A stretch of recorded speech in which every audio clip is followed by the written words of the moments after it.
Pray, sisters and brothers, that my sacrifice and yours may be acceptable to God, the Almighty Father. May the Lord accept the sacrifice of the praise and glory of God's name, for our good of all this relation.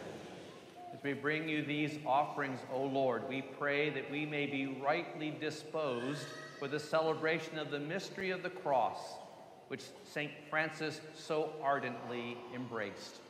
Through Christ our Lord. Amen. The Lord be with you.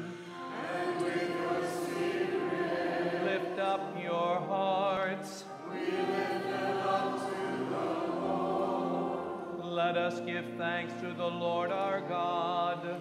It is right and just. It is truly right and just, our duty and our salvation, always and everywhere to give you thanks, Lord, Holy Father.